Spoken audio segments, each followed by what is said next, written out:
Hello everyone, Bharat the learning spot Hindi में आपका स्वागत है। मेरा नाम है गुलजार।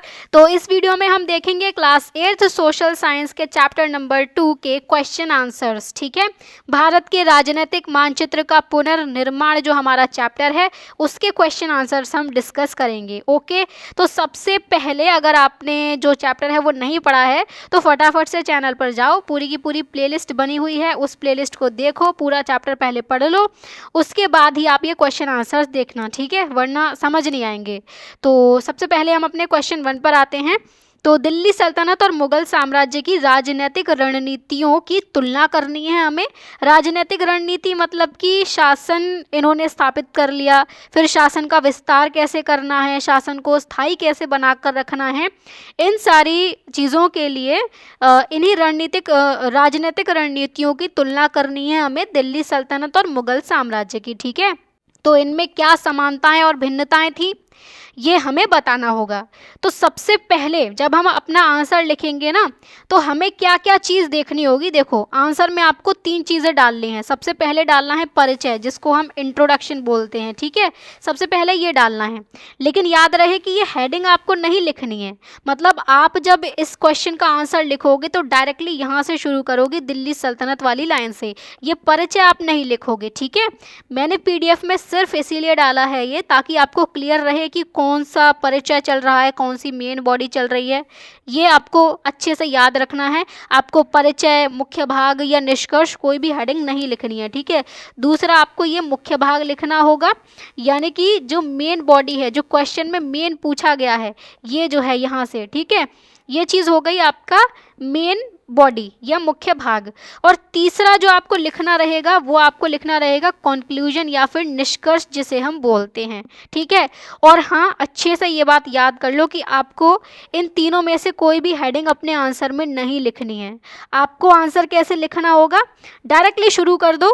इंट्रो आपको बस अपने दिमाग में रखना है कि मुझे 2-3 लाइन में इंट्रो लिखना है, फिर जो क्वेश्चन में मेन पूछा गया है उसको मुख्य भाग में डालना है, और उसके बाद में लास्ट में 2-3 लाइन का कंक्लूजन लिख देना है। ठीक है, बाकी ये कोई भी हेडिंग, तीनों में से कोई हेडिंग नहीं लिखनी है।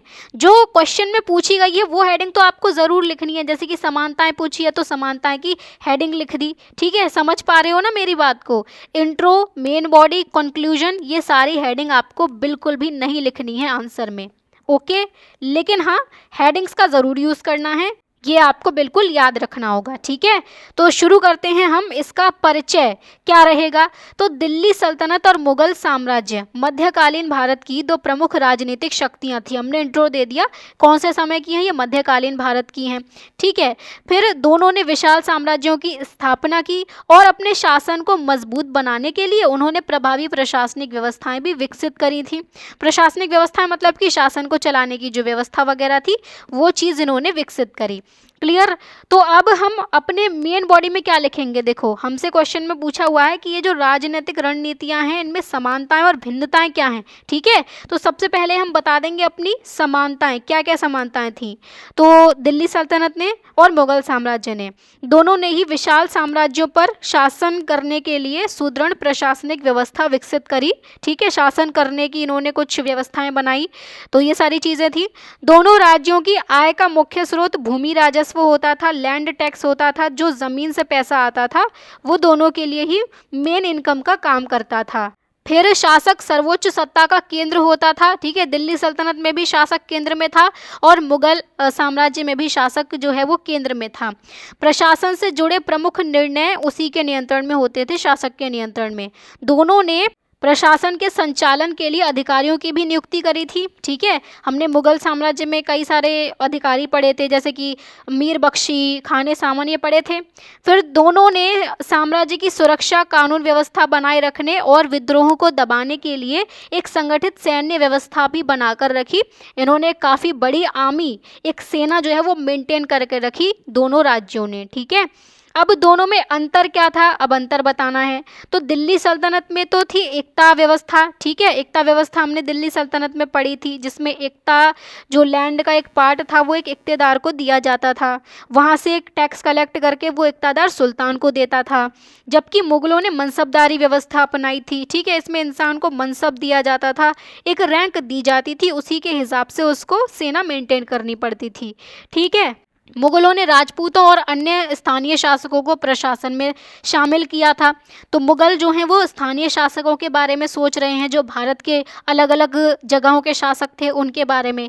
लेकिन दिल्ली सल्तनत ये मुख्यतः तुर्क अफगान अमीरों और सैन्य शक्ति पर ज़्यादा निर्भर रही, ठीक है। तुर्क अफगान यानी कि तुर्क वाले अफगानिस्तान वाले रीजन के जो थे वो लोग, अमीर मतलब कि ऊंचे पदों पर बैठे हुए हायर ऑफिशियल्स जो थे, ठीक है, इन पर ये लोग ज़्यादा फोकस कर रहे थे दिल्ली सल्तनत वाले लोग। तो अकबर ने धार्मिक सहिष्णुता की नीति अपनाई थी, ठीक है, जो अलग अलग धर्म हैं उनके प्रति सम्मान की नीति अकबर अपना रहा था। जबकि दिल्ली सल्तनत के कई शासकों का दृष्टिकोण अपेक्षाकृत यानी कि कंपैरेटिवली मुगल साम्राज्य की तुलना में ये कम समावेशी था। समावेशी मतलब क्या होता है कि अलग अलग जो धर्म के लोग हैं उनको, या अलग अलग वर्ग, अलग अलग समाज के जो लोग हैं उनको एक साथ में जोड़कर चलना, एक साथ में देखकर चलना, वो होगा समावेशी। लेकिन अगर यही चीज़ नहीं की जाती है तो वो समावेशी नहीं होता है, ठीक है। तो दिल्ली सल्तनत में ये सारी चीज़ें नहीं थी, जबकि मुगल साम्राज्य में थी। फिर मुगलों ने राजनीतिक गठबंधनों और वैवाहिक संबंधों का प्रभावी उपयोग किया। राजनीतिक गठबंधनों का उपयोग कर रहे हैं मुगल, मतलब कि फ्रेंडशिप वगैरह इस्टेब्लिश कर रहे हैं अलग अलग लोगों से। हर जगह पर युद्ध की नीति नहीं अपना रहे हैं, ये चीज़ हो रही है यहाँ पे बात, ठीक है। वैवाहिक संबंध का यूज़ किया ही था, अकबर ने वैवाहिक संबंध बनाए थे, ठीक है। जो हमने एक एग्जाम्पल लिया था, जो हरखा बाई थी उनसे शादी की थी, जिनको आप जोधाबाई के नाम से जानते हो। इसके अलावा अकबर ने अपने बेटे जहांगीर की शादी भी एक राजपूत लड़की से करवाई थी, ठीक है। तो वैवाहिक संबंध भी ये लोग स्थापित कर रहे हैं। जबकि दिल्ली सल्तनत ने मुख्यतः सैन्य विजय और शक्ति के माध्यम से ही अपना नियंत्रण स्थापित किया था। ये सेना पर ही ज़्यादा निर्भर थे, सेना और शक्ति, बस इसी पर फोकस करते थे कि बस क्षेत्र को जीतना है बस, ठीक है। और मुगल साम्राज्य ये बात समझ रहा था, या अकबर ये बात समझ रहा था कि सिर्फ और सिर्फ सेना पर निर्भर रहना सही नहीं रहेगा, उससे शासन लंबे समय तक नहीं चल पाएगा। इसीलिए तो मुगल प्रशासन अधिक संगठित और व्यवस्थित और स्थायी था, ठीक है, लंबे समय तक ये चला। जबकि दिल्ली सल्तनत का प्रशासन कंपैरेटिवली कम विकसित था और कम स्थिर था, और दिल्ली सल्तनत में काफ़ी ज़्यादा राजनीतिक अस्थिरता भी थी। सुल्तान जो है उनका एवरेज शासनकाल ही 9 वर्ष का होता था, कोई भी कभी भी मार दिया जाए पता ही नहीं चलती थी। तो यहाँ पर स्थायी चीज़ जो है वो कम देखने को मिलती है, जबकि मुगल साम्राज्य में स्थायी हमें देखने को मिलती हैं चीज़ें। तो ये हमने बात कर ली मुख्य भाग की, हमारे आंसर के मुख्य भाग की, क्योंकि हमसे मेनली समानताएं और अंतर ही पूछा गया था, ठीक है। तो हमने इंट्रो में 2 लाइन दे दी, उसके बाद में मेन बॉडी बता दी, समानताएं और अंतर बता दिए, 5-5 पॉइंट दोनों में दे दिए। अब 2 लाइन का आपको निष्कर्ष लिख देना है, कंक्लूजन लिख देना है। बट कीप इन माइंड कि आपको ये निष्कर्ष वाली हेडिंग नहीं लिखनी है। जैसे आपने यहाँ तक लिखा, कम स्थिर था तक लिख लिया आपने, लेकिन क्या है कि इसके बाद में अब डायरेक्टली आपको यहाँ से जंप करके ये वाली लाइन लिखनी होगी इस प्रकार, थोड़ा सा गैप देकर। जैसे हम पैराग्राफ चेंज करते हैं ना, पैराग्राफ चेंज करना जानते हो कैसे करते हैं? जैसे हम अपना आंसर लिखेंगे तो यहाँ से इस तरीके से शुरू करेंगे, इस तरीके से हमने पूरी लाइन लिखी, फिर यहाँ से लिखी, फिर इस तरीके से लिखी, ठीक है। यहाँ से थोड़ा सा गैप दिया जाता है। उसके बाद में जब पैराग्राफ चेंज करते हैं तो फिर से इसी तरीके से लिखा जाता है, इस तरीके से, समझ गए ना? तो ऐसे ही आपको इंट्रो में, मेन बॉडी में, कंक्लूजन में इसी तरीके से पैराग्राफ चेंज करना होगा। ये निष्कर्ष वाली हेडिंग आपको नहीं लिखनी है, मैं बार बार बता रही हूँ, पीडीएफ में लिखी हुई है, इस वजह से आप ये मत कर देना कि जो है अपने आंसर में डाल दो। बाकी पीडीएफ का लिंक आपको मिलेगा डिस्क्रिप्शन बॉक्स में, ठीक है, तो वहाँ से आप इसको डाउनलोड कर लेना, अच्छे से सुनो फिलहाल। तो निष्कर्ष में क्या है कि इस प्रकार दोनों साम्राज्यों ने सैन्य शक्ति और भू राजस्व को शासन का आधार बनाया, ठीक है। जो नींव थी दोनों साम्राज्यों की, वो सैन्य शक्ति तो थी ही, अकबर भी सेना का इस्तेमाल कर रहा है, दिल्ली सल्तनत भी सेना का इस्तेमाल कर रही है अपना साम्राज्य बढ़ाने के लिए, और भूमि राजस्व से पैसा आ रहा है, तो ये तो इनका आधार है। लेकिन मुगलों ने अधिक संगठित, समावेशी, समावेशी मतलब सबको एक साथ में लेकर चलना, सबको अपने अंदर इंक्लूड करना, ठीक है, और दूरदर्शी राजनीतिक रणनीति अपनाई, दूर तक की सोचकर चलता था अकबर, जिसने उसके साम्राज्य को अधिक स्थिर और दीर्घकालिक बनाया। किसके? मुगलों के या अकबर के, ठीक है। तो ये बात हो गई हमारे पहले क्वेश्चन के आंसर की। अब हम दूसरा क्वेश्चन देख लेते हैं। दूसरा क्वेश्चन हमसे क्या पूछ रहा है कि विजयनगर साम्राज्य और अहोम साम्राज्य जैसे अन्य राज्यों की अपेक्षा अधिक समय तक पराजित होने से कैसे बच सके। ये जो इन जैसे साम्राज्य जो थे ये अधिक समय तक पराजित होने से कैसे बच सके, ऐसी क्या क्या इनके पास में फ़ायदे मिले। तो उनकी सफलता में किन भौगोलिक, सैन्य और सामाजिक कारकों का योगदान था, ठीक है। तो मेन किसकी बात हो रही है? विजयनगर साम्राज्य की और अहोम साम्राज्य की, इनके बारे में हमें बताना है। ये हमारे की पॉइंट हो गए आंसर के। और इसमें इसके अलावा मेन बॉडी में हम भौगोलिक, सैन्य और सामाजिक कारक देंगे। समझ गए? तो सबसे पहले हम अपना इंट्रो देंगे, लेकिन आपको ये हेडिंग नहीं लिखनी है, मैं बार बार बता रही हूँ, ठीक है। तो विजयनगर साम्राज्य और अहोम राज्य मध्यकालीन भारत के ऐसे शक्तिशाली राज्यों में से थे जिन्होंने लंबे समय तक बाहरी आक्रमणों का सफलतापूर्वक सामना किया। बिल्कुल। तो उनकी सफलता के पीछे कुछ भौगोलिक स्थिति थी, सुदृढ़ सैन्य व्यवस्था थी, इनके पास में सेना भी काफ़ी अच्छी थी, इसके अलावा जनता का सहयोग भी था दोनों राज्यों को, ठीक है। तो ये काफ़ी महत्वपूर्ण कारण थे, ठीक है। इसके बाद में मेन बॉडी में क्या लिखा जाएगा, मुख्य भाग में क्या लिखा जाएगा? भौगोलिक कारक, क्योंकि मेनली हमसे यही चीज़ पूछी गई है हमारे क्वेश्चन में, भौगोलिक, सैन्य और सामाजिक कारकों की बात करनी है हमें।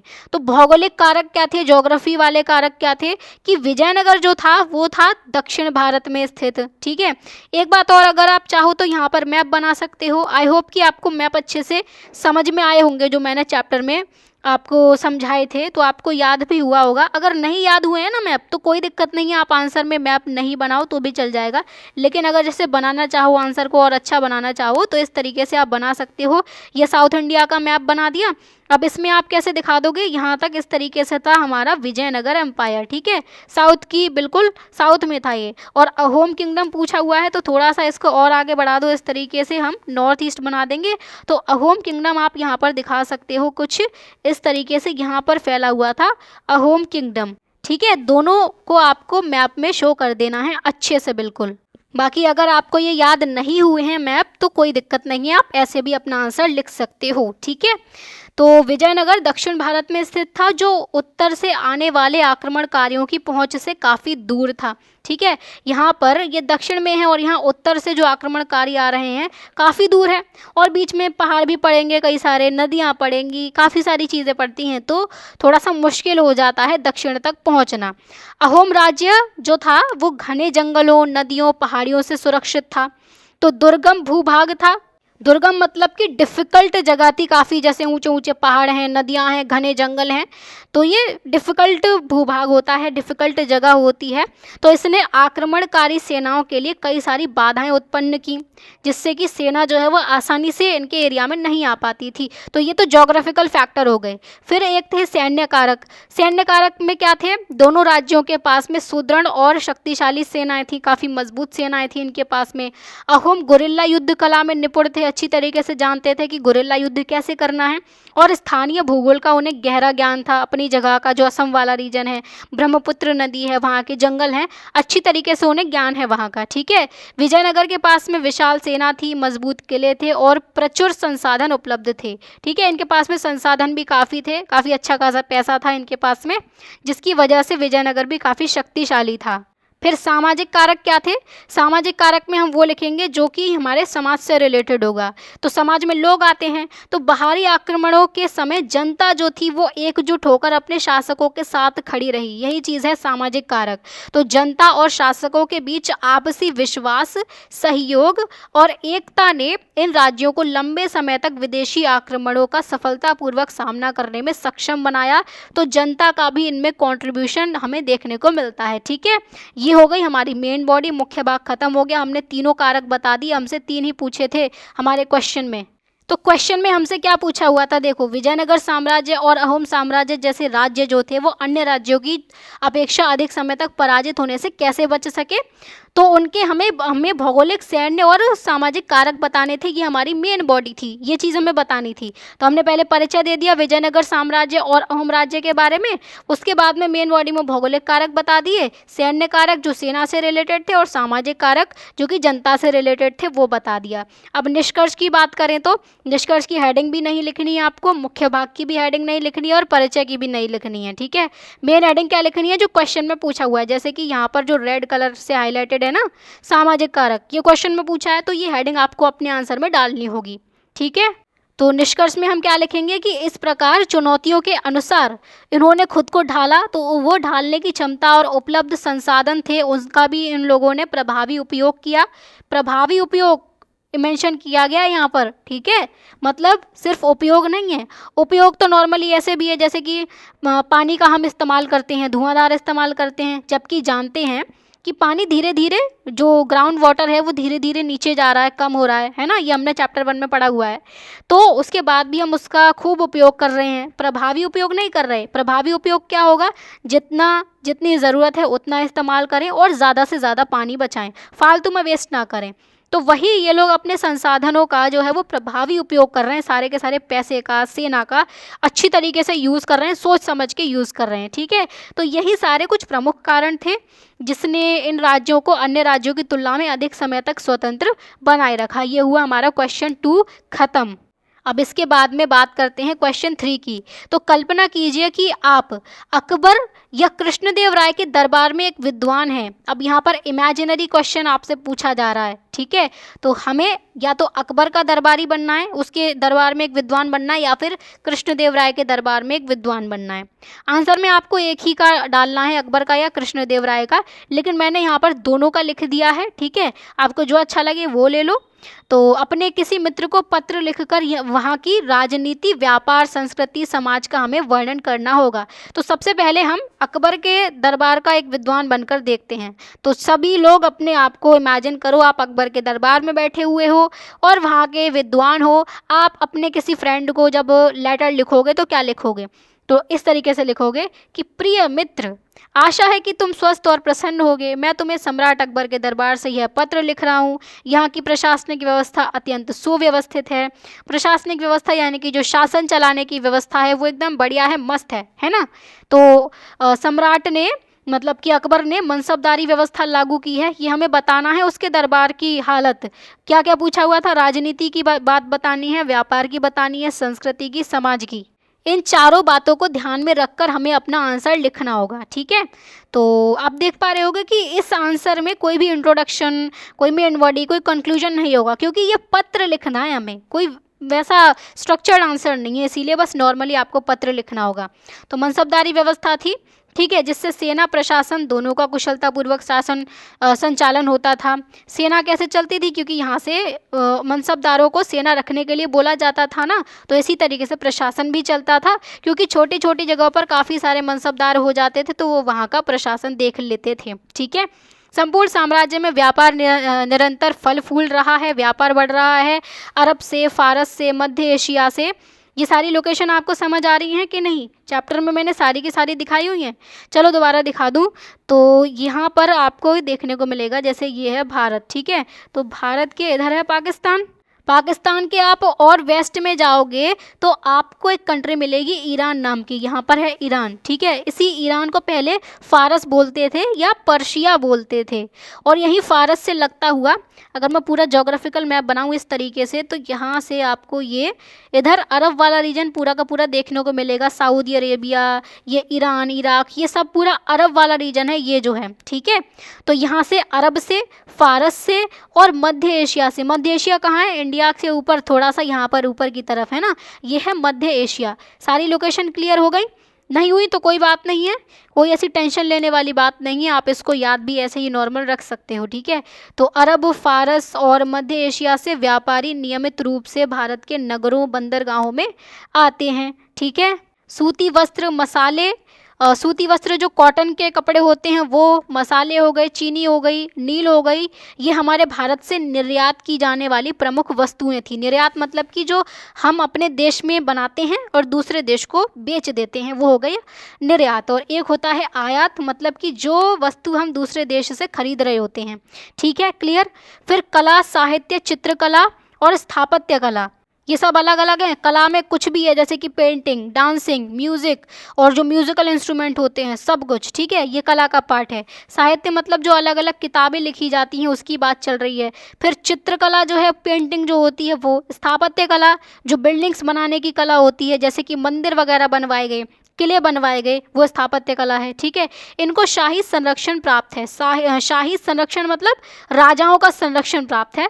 और विभिन्न धर्मों, समुदायों के लोग आपसी सौहार्द के साथ रहते हैं। सौहार्द मतलब है कि आपस में मिलजुल कर रहते हैं, तालमेल बिठा कर रहते हैं, कोई लड़ाई झगड़ा कोई नहीं करता है। ठीक है, तथा विद्वान अक्सर बौद्धिक चर्चाओं में भाग लेते हैं। जो यहाँ के विद्वान हैं वो बौद्धिक चर्चाओं में भाग ले रहे हैं। बौद्धिक चर्चा मतलब कि जो बुद्धिमान लोगों की जब बैठक होती है, मीटिंग होती है, कुछ डिबेट वगैरह चलती है, तो वो होती है बौद्धिक चर्चा, जिसमें ये विद्वान भाग ले रहे होते हैं।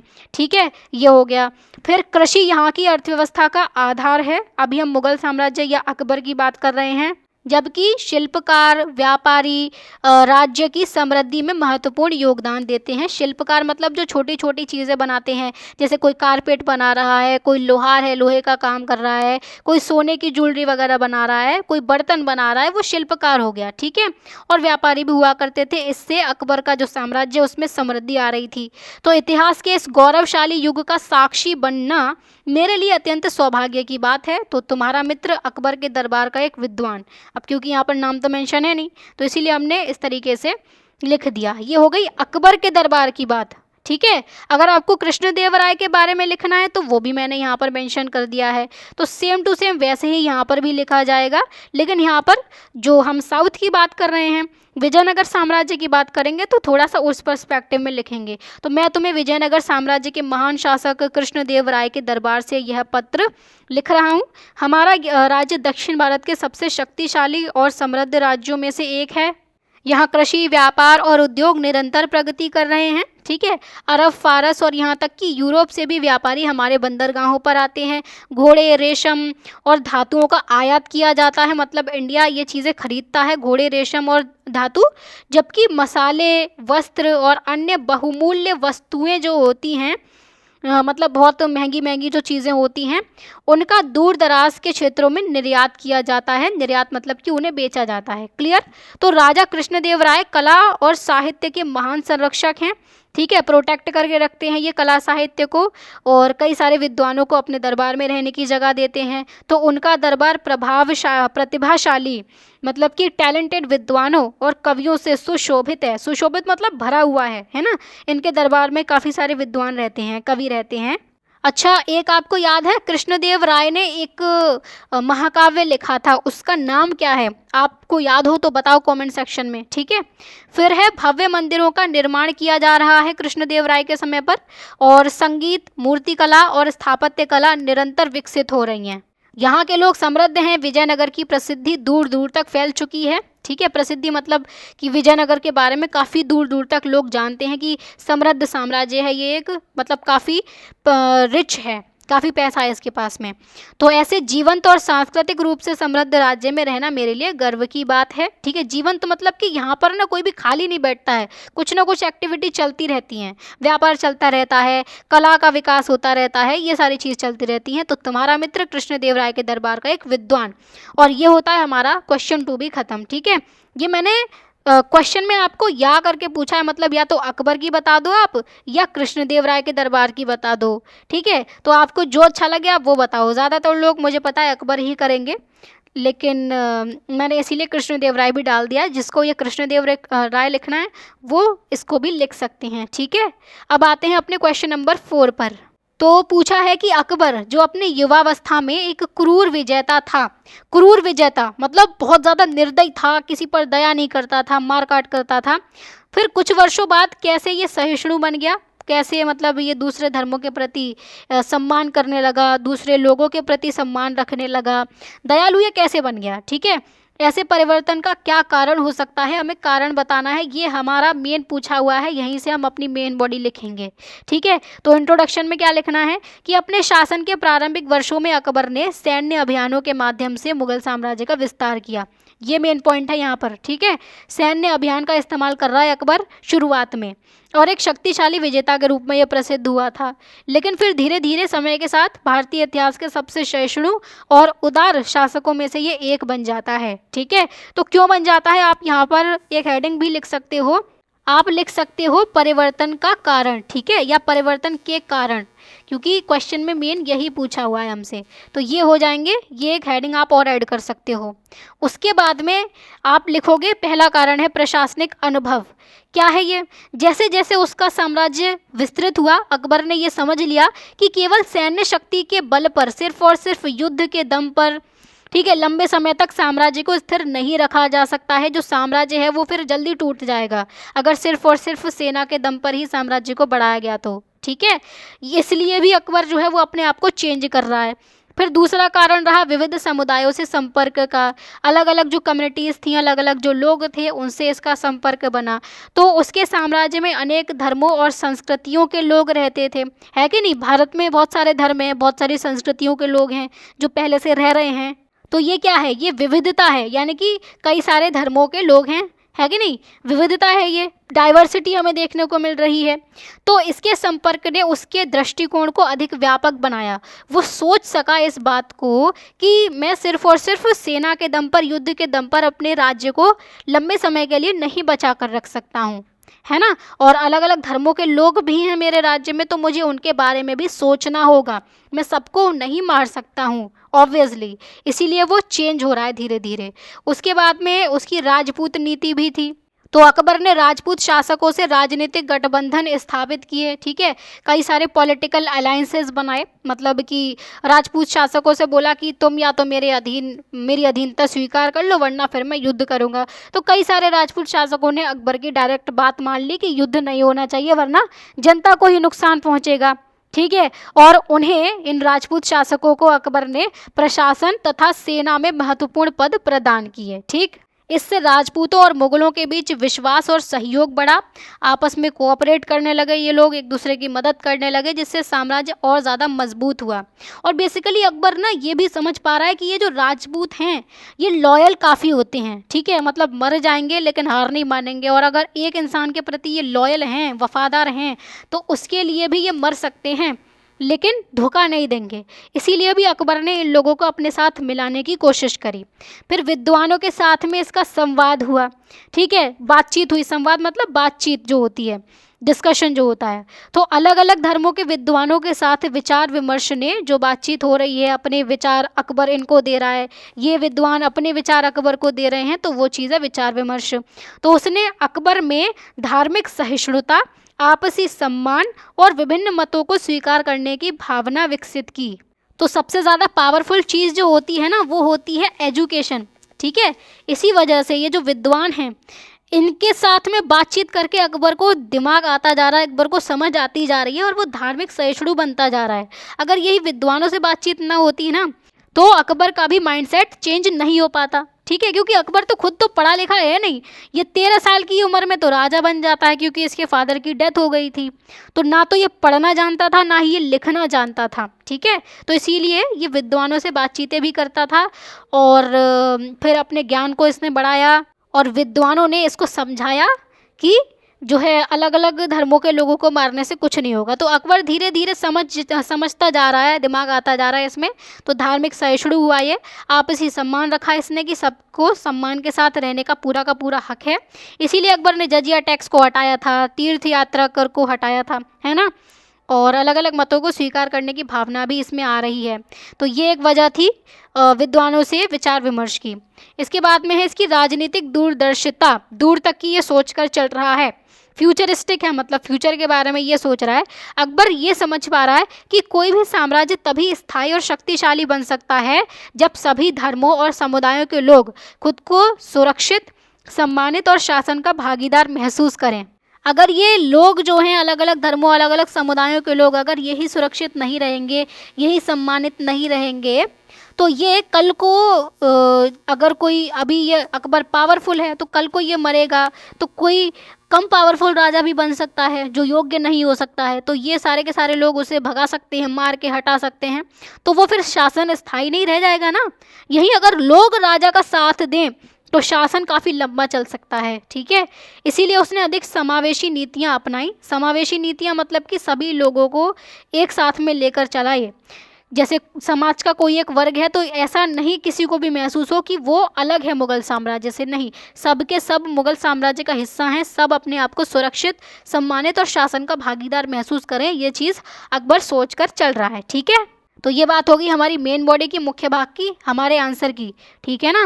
तो बात क्या थी कि सबसे पहले हमने इंट्रोडक्शन दिया और इंट्रोडक्शन में ना 2 लाइन लिखी, हमने बताया कि अकबर जो है वो किस तरीके से था शुरुआत में और बाद में वो धीरे धीरे चेंज हुआ, उसके परिवर्तन के कारण फिर हमें बताने हैं अपनी मेन बॉडी में। सहिष्णु और दयालु वो कैसे हुआ था, तो प्रशासनिक अनुभव थे, विविध समुदायों से संपर्क थे, राजपूत नीति थी, विद्वानों के साथ संवाद थे, राजनीतिक दूरदर्शिता थी, ये सारे के सारे कारण थे अकबर के परिवर्तन के। अब हम लास्ट में अपनी बात को कंक्लूड करें तो, निष्कर्ष बोलें तो क्या होगा। अगेन आपको ये हेडिंग कोई भी नहीं लिखनी है, ठीक है। तो अकबर का यह परिवर्तन दर्शाता है कि सच्ची महानता केवल युद्ध जीतने में नहीं है, बल्कि सहिष्णुता, न्याय और समावेशी शासन अपनाने में भी निहित होती है सच्ची महानता जो है, ठीक है। क्लियर, चलें अब आगे। अब है क्वेश्चन नंबर 5। यदि विजयनगर साम्राज्य तालीकोटा का युद्ध जीत जाता तो क्या होता। अब यहाँ पे भी एक इमेजिनरी क्वेश्चन है, आपको सोचना पड़ेगा यहाँ पर कि अगर विजयनगर साम्राज्य जीतता तो क्या होता। कल्पना कीजिए और दक्षिण भारत के राजनीतिक और सांस्कृतिक इतिहास पर उसके प्रभाव का वर्णन कीजिए। मतलब कि अगर ये जीतता तो दक्षिण भारत का सांस्कृतिक इतिहास किस तरीके से चेंज होता, राजनीतिक इतिहास किस तरीके से चेंज होता, ये बताना है। तो हमें अपने आंसर में क्या चीज़ ध्यान में रखकर चलनी है, राजनीतिक इतिहास की बात हो रही है और सांस्कृतिक इतिहास की बात हो रही है, इन पर प्रभाव की बात हो रही है, ये चीज़ हमें अपनी मेन बॉडी में डालनी होगी, मुख्य भाग में, ठीक है। तो कैसे शुरू करोगे आंसर, यहाँ से, ये आपको हेडिंग नहीं डालनी है, यहाँ से शुरू करना है कि 1565 में हुआ था सबसे पहले तो तालीकोटा का युद्ध, ठीक है। दक्षिण भारत के इतिहास का एक महत्वपूर्ण मोड़ था। तो इस युद्ध में विजयनगर साम्राज्य की पराजय हुई थी और उसके कारण उसका पतन शुरू हो गया। ये हमने फैक्ट बता दिया जो रियलिटी में हुआ था। अब यहाँ पर हम बता रहे हैं कि इमेजिनेशन की बात, कि अगर ये जीता होता उस युद्ध में तो दक्षिण भारत का राजनीतिक और सांस्कृतिक इतिहास काफ़ी अलग हो सकता था, बिल्कुल हो सकता था, ठीक है। तो क्या क्या प्रभाव पड़ते, सबसे पहले राजनीतिक प्रभाव हमने बताए, ये हम अपने मुख्य भाग में बताएंगे, मेन बॉडी में बताएंगे। अगेन ये हेडिंग आपको नहीं डालनी है, ये वाली लिखनी है जो क्वेश्चन में पूछा हुआ है, ठीक है। तो राजनीतिक प्रभाव क्या पड़ते कि विजय से दक्षिण भारत में विजयनगर साम्राज्य का प्रभुत्व और अधिक मजबूत हो जाता, ठीक है। इनका जो डोमिनेंस है विजयनगर साम्राज्य का वो और ज़्यादा मजबूत हो जाता और ज़्यादा स्ट्रॉन्ग हो जाता। दक्कन सल्तनतें कमज़ोर पड़ सकती थी, हमने दक्कन सल्तनतें भी देखी थी, ठीक है। ये हमारा साउथ इंडिया का मैप है, यहाँ पर था विजयनगर साम्राज्य और विजयनगर साम्राज्य की ही यहाँ पर नॉर्थ में थी यहाँ पर दक्कन सल्तनतें, ठीक है, ये था। तो ये जो है वो कमज़ोर पड़ जाती दक्कन सल्तनतें और विजयनगर लंबे समय तक इस क्षेत्र की प्रमुख राजनीतिक शक्ति बना रह सकता था। ये राजनीतिक प्रभाव होते। आर्थिक प्रभाव क्या होते, विजयनगर पहले से ही कृषि और व्यापार के कारण समृद्ध था ही भाई। इस विजय के बाद अरब, फारस और दक्षिण पूर्व एशिया के साथ समुद्री व्यापार और अधिक बढ़ सकता था, जिससे विजयनगर साम्राज्य की समृद्धि और प्रभाव में वृद्धि होती, ठीक है। व्यापार बढ़ेगा तो प्रभाव में वृद्धि होगी। तो आपको जो है वो इस तरीके से देखने को मिलेगा। ये भारत है, भारत के इधर जो है वो साउथ ईस्ट एशिया यानी कि दक्षिण पूर्व एशिया, ठीक है। तो यहाँ पर जो कंट्रीज़ आपको देखने को मिलेंगी इधर वो है दक्षिण पूर्व एशिया, जैसे मलेशिया वगैरह है, इंडोनेशिया है, ये सारी। और यहाँ पर इधर जाएंगे तो यहाँ पे फारस मिलेगा, जो उस समय पर फारस जैसे हम बोलते थे, और आज का टाइम पीरियड पर ये ईरान वाला इलाका है, ठीक है। और इधर आपको मिलेगा अरब वाला रीजन। तो ये सारी जो लोकेशंस हैं यहाँ से व्यापार वगैरह बढ़ता विजयनगर साम्राज्य का, तो ये आर्थिक प्रभाव हो सकते थे। फिर सांस्कृतिक प्रभाव क्या पड़ता कि विजयनगर कला, साहित्य और मंदिर स्थापत्य का महान संरक्षक तो था ही, ठीक है। कई सारे साहित्य का विकास, कई सारी किताबें लिखी गई, कला का विकास हुआ, मंदिर का विकास हुआ। एक विट्ठल मंदिर हमने देखा था, तिरुपति मंदिर देखा था, ठीक है। तो यदि विजयनगर साम्राज्य अधिक समय तक अस्तित्व में रहता, ठीक है, मतलब बना रहता, अगर ये इतनी जल्दी इसका पतन ना हुआ होता, तो मंदिर निर्माण, मूर्ति कला, संगीत, क्षेत्रीय साहित्य मतलब जो साउथ इंडिया का साहित्य था, लिटरेचर था, उसका और ज़्यादा विकास होता। ठीक है, मतलब सारी विकास वाली ही बातें हो रही हैं, सब अच्छा अच्छा ही होता अगर विजयनगर साम्राज्य बना रह जाता तो। फिर है एक सैन्य प्रभाव। तो विजयनगर दक्षिण भारत की प्रमुख सैन्य शक्ति बना रहता, है ना, बाहरी आक्रमणों का और ज़्यादा प्रभावी ढंग से ये सामना करने में सक्षम होता, क्योंकि मेनली युद्ध की वजह से ही ये इनका डिक्लाइन होता है। तो इनके पास में पैसे वैसे ख़त्म हो जाएंगे, इनकी राजधानी बर्बाद कर दी गई थी, विजयनगर जो थी सिटी, तो इसी वजह से ये इनका डिक्लाइन हो जाता है फिर, है ना। तो अगर ये बचे रहते तो ज़्यादा अच्छे से ये आक्रमणों का सामना कर पाते।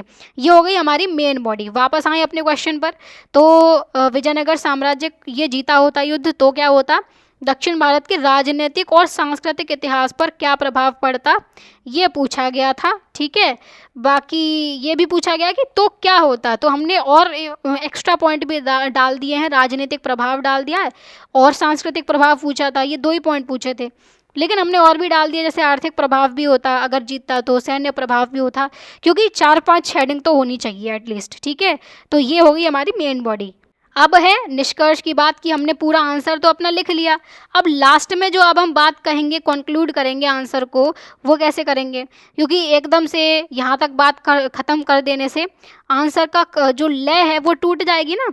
आप जब एनसीईआरटी की बुक पढ़ते हो, चैप्टर पढ़ते हो, तो उसमें भी आपने देखा होगा जब पूरा चैप्टर लिखा होता है तो शुरुआत में इंट्रोडक्शन होता है, फिर बीच में पूरा का पूरा जो चैप्टर का मेन थीम है वो होती है, और लास्ट में कुछ लाइनों में कंक्लूजन भी लिखा होता है कि हमने पूरे चैप्टर में पढ़ा क्या क्या समझा, है ना। तो उसी तरीके से आपको आंसर भी तो लिखना चाहिए, राइट। तो अब निष्कर्ष की बात कर लेते हैं।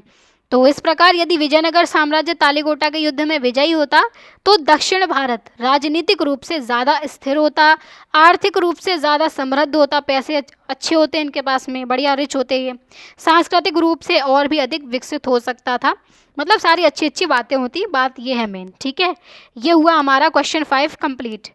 अब नेक्स्ट है क्वेश्चन नंबर 6, और ये क्या पूछ रहा है कि प्रारंभिक सिख पंथ द्वारा प्रचारित अनेक मूल्य जैसे समानता, सेवा और न्याय ये आज भी प्रासंगिक हैं। ठीक है, प्रारंभिक सिख पंथ जो था, जब शुरुआत में सिख धर्म आया था, गुरु नानक ने जो अपने मैसेज वगैरह दिए थे, तो उसमें उन्होंने कुछ मूल्य प्रचारित किए, लोगों को सिखाए, जैसे कि समानता का मूल्य था एक, सेवा का मूल्य था, न्याय का भी मूल्य था।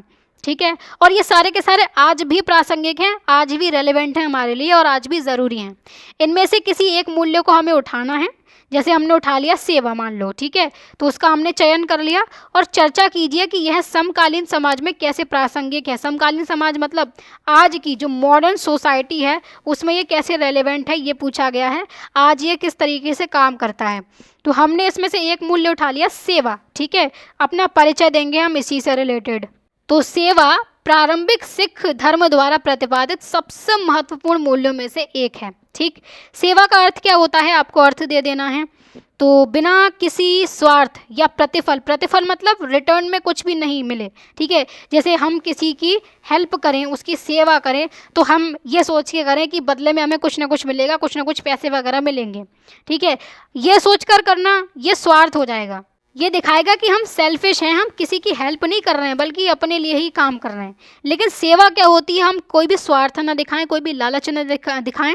ठीक है, कोई भी प्रतिफल की अपेक्षा ना करें, उम्मीद ना करें कि हमें बदले में कुछ मिलेगा, और ये किए बिना दूसरों की सहायता करना और मानवता के कल्याण के लिए कार्य करना, ये चीज़ है सेवा। ठीक है, सेवा का मेन अर्थ यही होता है। ओके, तो अब मुख्य भाग की बात करें, मेन हम इस आंसर में क्या लिखना चाहेंगे कि समकालीन समाज में इसका महत्व पूछा हुआ है यहाँ पर, ये हमें मेन है, ये हमारी मेन बात है जो हमें इसमें डालनी होगी अपने आंसर में। तो आपको हेडिंग लिखनी होगी, ये वाली नहीं लिखनी है, ठीक है, ये वाली लिखनी है, लेकिन कि समकालीन समाज में सेवा का महत्व या समकालीन समाज में सेवा की प्रासंगिकता। ठीक, तो सबसे पहली बात, ज़रूरतमंद लोगों की सहायता करना।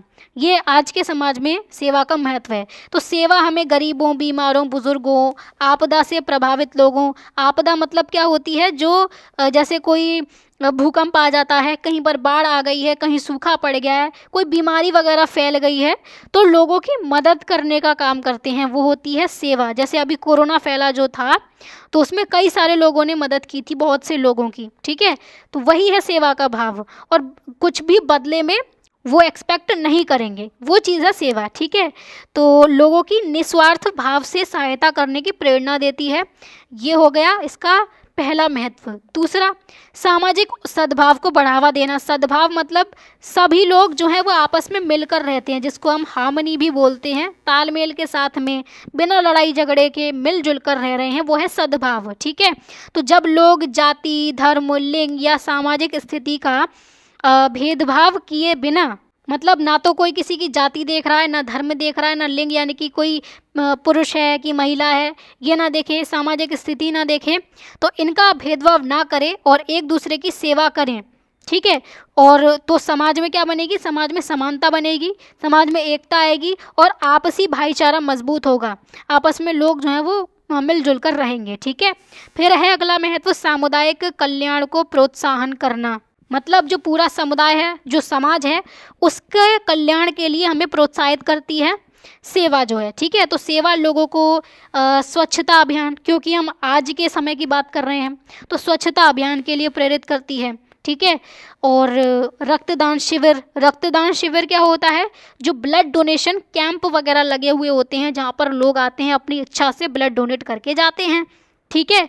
तो वो चीज़ हो गई। फिर पर्यावरण संरक्षण और बुजुर्गों की सहायता जैसी सामुदायिक गतिविधियों में भाग लेने के लिए प्रेरित करती है सेवा। ये सब के सब काम सेवा ही करवा रही है, इस सब के लिए सेवा ही प्रेरित कर रही है, ठीक है। तो इससे समाज के विकास और कल्याण को बढ़ावा मिलता है। क्लियर। नेक्स्ट, करुणा और सामाजिक उत्तरदायित्व का विकास करती है सेवा हमारे अंदर। करुणा मतलब कि दया, और सामाजिक उत्तरदायित्व मतलब कि समाज के प्रति हमारी जिम्मेदारियां हैं, हमारा उत्तरदायित्व है, तो उसके लिए सेवा हमें प्रेरित करती है, ठीक है। तो सेवा का भाव व्यक्ति में करुणा, सहानुभूति, सहानुभूति भी वही है, लोगों के लिए हमें दया रखनी है, उनके इमोशंस को समझकर चलना है, ठीक है, उनके दुख दर्द को समझकर जो चलते हैं, दूसरों के लिए जो सहानुभूति रखते हैं वो चीज़, और दूसरों के प्रति उत्तरदायित्व की भावना विकसित करता है कि अगर कोई एक इंसान, कोई हमारा भाई अगर परेशान है सोसाइटी में, समाज में किसी भी प्रॉब्लम से वो जूझ रहा है, सामना कर रहा है उसका, तो हमारा भी उत्तरदायित्व बनता है उसकी हेल्प करने का, ठीक है। तो यह लोगों को अपने स्वार्थ से ऊपर उठकर समाज के हित में कार्य करने के लिए प्रेरित करता है, सेवा का भाव, ठीक। अब निष्कर्ष जब हम देंगे तो क्या लिखेंगे कि अतः सेवा का मूल्य आज के समय में भी बहुत ज़्यादा प्रासंगिक है, बहुत ज़्यादा रेलेवेंट है, ठीक। यह लोगों को निस्वार्थ भाव से दूसरों की सहायता करने, करुणा और सामाजिक उत्तरदायित्व की भावना विकसित करने तथा अधिक संवेदनशील, संवेदनशील मतलब दूसरों के दुख दर्द को समझने वाली भावना जो होती है, उनकी चिंता करने वाली भावना जो होती है, तो अधिक संवेदनशील, एकजुट और समावेशी समाज के निर्माण के लिए प्रेरित करता है। एकजुट समाज और समावेशी हो, जिसमें सबके सब जो ग्रुप्स हैं, सबके सब जो वर्ग हैं, वो सब अपने आप को अलग थलग महसूस ना करें, सब इसी सोसाइटी का पार्ट अपने आप को महसूस करें, ठीक है। तो ये बात हो गई हमारे इस क्वेश्चन की। तो वापस से एक बार देख लेते हैं क्या पूछा गया था। प्रारंभिक सिख पंथ द्वारा प्रचारित अनेक मूल्य की बात हो रही थी, उसमें से एक मूल्य उठाना था, हमने उठा लिया, सेवा, ठीक है। और चर्चा करी कि ये समकालीन समाज में कैसे प्रासंगिक है, बात कर लिया हमने, परिचय दे दिया 2 लाइन में, 3 लाइन में, मुख्य भाग की बात हो गई। अगेन ये हेडिंग्स आपको नहीं लिखनी है, परिचय, मुख्य भाग और निष्कर्ष, ये तीनों की तीनों हेडिंग नहीं लिखनी है, दिमाग में बैठा लो इस बात को, ठीक है। हेडिंग आपको ये वाली लिखनी पड़ेगी, लेकिन जो हमारी मेन क्वेश्चन में पूछी हुई है, और ये जो रेड कलर में जो हाईलाइटेड है, ये सारी हेडिंग आपको लिखनी पड़ेंगी, ठीक है। क्लियर हुआ। फिर निष्कर्ष दे दिया और काम खत्म। लास्ट क्वेश्चन है क्वेश्चन नंबर 7। कल्पना कीजिए कि आप किसी बंदरगाह नगर, यहाँ पर भी इमेजिनेशन वाला क्वेश्चन आ गया, ज़्यादातर ऐसे ही क्वेश्चन है इसमें। तो आप किसी बंदरगाह नगर, बंदरगाह नगर मतलब क्या है, जो पोर्ट सिटी होती है, समुद्र के किनारे बंदरगाह होते हैं, वहाँ पर कोई नगर है, तो वहाँ पे आप एक व्यापारी हैं, जैसे कि सूरत, कालीकट या हुगली की बात यहाँ पर की जा रही है। तीनों की लोकेशंस आपको अच्छे से पता होंगी, मैंने दिखाई हैं चैप्टर में, ठीक है। तो जो सूरत है वो है गुजरात में, यहाँ पर लोकेटेड है सूरत, ठीक है। और जो कालीकट है वो केरला का एक पोर्ट है, यहाँ पर है कालीकट, ये हो गया। और जो हुगली है वो इधर वेस्ट बंगाल में है, ऊपर की तरफ। इस तरीके से अगर मैं बनाऊँ तो यहाँ पर है हुगली, ठीक है। ये है हुगली, यहाँ पर लिख दे रही हूँ, हुगली हो गया। तीनों क्लियर हो गई आपको लोकेशन। अगेन आपको ज़रूरी नहीं है कि आप ये जो मैप है आप अपने आंसर में बनाओ, क्योंकि मैं ना आपको ज्योग्राफी भी क्लियर करवाना चाहती हूँ ताकि हिस्ट्री बोरिंग ना लगे। क्योंकि जब तक हमें कोई लोकेशन नहीं पता होगी ना, वहाँ की ज्योग्राफी नहीं पता होगी, तो हमें हिस्ट्री बिल्कुल बेकार लगती है। जब हमें पता ही नहीं है, जैसे अगर आपने ये मैप ना देखा होता, पहले मैंने चैप्टर में ना बताया होता कि सूरत कहाँ है, ये कालीकट कहाँ है, ये हुगली कहाँ है, तो क्या आप सोच पाते? बस आप रट लेते कि सूरत, कालीकट, हुगली ये क्या है, ये बंदरगाह है। जबकि आपको यही नहीं पता कि बंदरगाह क्या होता है, जबकि आपको यही नहीं पता कि ये लोकेटेड कहाँ है, तो आपको सब कुछ बोरिंग लगता, मेरी गारंटी है, क्योंकि मुझे भी लगता था पहले, ठीक है। तो यहाँ पर क्या पूछा हुआ है कि वहाँ वस्तुओं, व्यापार करने वाले लोगों, जहाज़ों की आवाजाही आदि के संबंध में आप जो दृश्य देखते हैं उनका हमें वर्णन करना है। तो ये पूरी जो बात कही जा रही थी ये तो थी इमेजिनेशन। यहाँ से हमें अपना मेन आंसर लिखना होगा, ठीक है। मेन बॉडी में हमें इन सारी बातों को ध्यान में रखना है, वस्तुओं को, व्यापार करने वाले लोगों का और जहाज़ों की आवाजाही को, इन सबको हमें ध्यान में रखना है और अपनी मेन बॉडी लिखनी है, ठीक है। तो परिचय हम देंगे, ये हेडिंग आपको नहीं लिखनी है। परिचय में क्या लिखना है, शुरू करना है आपको कि मैं, क्योंकि हमें कल्पना करनी है, तो मैं मध्यकालीन भारत के सबसे व्यस्त बंदरगाह नगरों में से एक सूरत का एक व्यापारी हूँ। हमने सूरत चुन लिया, ठीक है, ये काफ़ी बिजी बंदरगाह रहता था, तो यहाँ का मैं व्यापारी हूँ। यह व्यापार का एक महत्वपूर्ण केंद्र है सूरत जो है, जहाँ भारत के विभिन्न भागों, ठीक है, भारत के ही अलग अलग भाग के लोग जो हैं यहाँ सूरत में आ रहे हैं, व्यापार कर रहे हैं, तथा विदेशी देशों से व्यापारी वस्तुओं के क्रय विक्रय के लिए आते हैं। तो भारत के अलावा भी अलग अलग देशों से जो है वो यहाँ सूरत में लोग आ रहे हैं और वस्तुओं की खरीद बेच कर रहे हैं, ठीक है। ये हो गया हमारा इंट्रो। अब मुख्य भाग में क्या लिखेंगे, सबसे पहले पूछा था वस्तुओं के बारे में, तो व्यापारिक वस्तुएं, ये हमने अपनी पहली हेडिंग डाली, तो आपको ये वाली हेडिंग लिखनी है, ये नहीं लिखनी है, ठीक है। तो व्यापारिक वस्तुएं में बात करें तो प्रतिदिन अनेक जहाज बहुमूल्य वस्तुओं को लेकर आते और यहाँ से रवाना होते हैं, ठीक है। रवाना मतलब यहाँ से निकलते हैं, बहुमूल्य वस्तुओं को अपने ऊपर लाद कर लेके आते हैं, यहाँ पर वो खाली होता है, भारत में बिछती हैं वो वस्तुएं, और भारत की वस्तुएं दूसरे देशों में जाती हैं, ठीक है। भारत से सूती वस्त्र, मसाले, चीनी और नील का निर्यात किया जाता है, इन सारी चीज़ों का निर्यात किया जाता था, ठीक है। जबकि अरब, फारस और मध्य एशिया से रेशम, घोड़े, धातुएं और विलासिता की वस्तुओं का आयात किया जाता था। विलासिता की वस्तुएं मतलब कि जो महंगे महंगे जो आइटम्स होते हैं, जैसे कि महंगे महंगे पत्थर हो गए और कई सारी धातुएं हो गई, ठीक है, तो ये सारी चीज़ें भारत आयात करता था। और निर्यात की बात हो गई, ये थी व्यापारिक वस्तुएं। हम सूरत में बैठे हुए हैं, आप बिल्कुल यही चीज़ इमेजिन करके चलो, ठीक है। फिर व्यापारी की बात करें, जिनसे व्यापारियाँ करते हैं, क्योंकि क्वेश्चन में वापस आओ कि व्यापार करने वाले लोगों की भी बात यहाँ पर पूछी जा रही है, इनके बारे में हम क्या बता सकते हैं सूरत में बैठे हैं तो मैं नियमित रूप से अरब, फारस, मध्य एशिया तथा भारत के विभिन्न भागों से आने वाले व्यापारियों के साथ व्यापार करता हूँ, ठीक है। मतलब विदेशों से तो व्यापार चल ही रहा है और भारत के अंदर में भी व्यापार चल रहा है, ठीक है। विभिन्न क्षेत्रों के व्यापारियों से मिलने पर उनकी भाषाओं, संस्कृतियों और व्यापारिक परंपराओं को जानने का अवसर मिलता है। अब भाई अलग अलग क्षेत्र से लोग आ रहे हैं, कोई फारस से, कोई अरब से, कोई मध्य एशिया से, कोई दक्षिण पूर्व एशिया से आ रहा है, तो सबकी अपनी अपनी अलग अलग भाषाएं हैं, सबकी अपनी खुद की संस्कृतियां हैं, अपना कल्चर है भाई, है कि नहीं। पहनने ओढ़ने का तरीका अलग है, ये सारी चीज़ें अलग हैं, तो व्यापारिक परंपराएं भी सबकी अलग हैं। तो जब ऐसे व्यापारियों से हम मिलेंगे तो हम इनकी भाषा, इनकी संस्कृति और इनके व्यापारिक परंपराओं के बारे में भी जान पाएंगे, ठीक है। फिर नेक्स्ट है जहाज़ों की आवाजाही, जो जहाज़ आ जा रहे हैं सूरत में, और उसके बारे में हम क्या बता सकते हैं। तो बंदरगाह पर यानी सूरत पर हमेशा चहल पहल रहती है, हमेशा बिजी पोर्ट रहता है ये, ठीक है। व्यापार यहाँ से चलता ही रहता है। बड़े बड़े जहाज़ों पर सामान चढ़ाने और उतारने का कार्य निरंतर चलता रहता है, क्योंकि जो जहाज़ आता है वो अपने साथ में काफ़ी सारा सामान भी लेकर आता है, इसमें काफ़ी सारा सामान लदा हुआ होता है। ये पहुँचेगा पोर्ट पर, जैसे सूरत यहाँ पर मेंशन्ड है, सूरत पर ये सारा सामान खाली किया जाएगा, ठीक है। तो और सूरत से जो भी व्यापारी जो है यहाँ से सामान भिजवाना चाहेगा तो वो इस जहाज़ में अपना सामान भर देगा, वो चला जाएगा। ये चीज़ हो रही है यहाँ पे।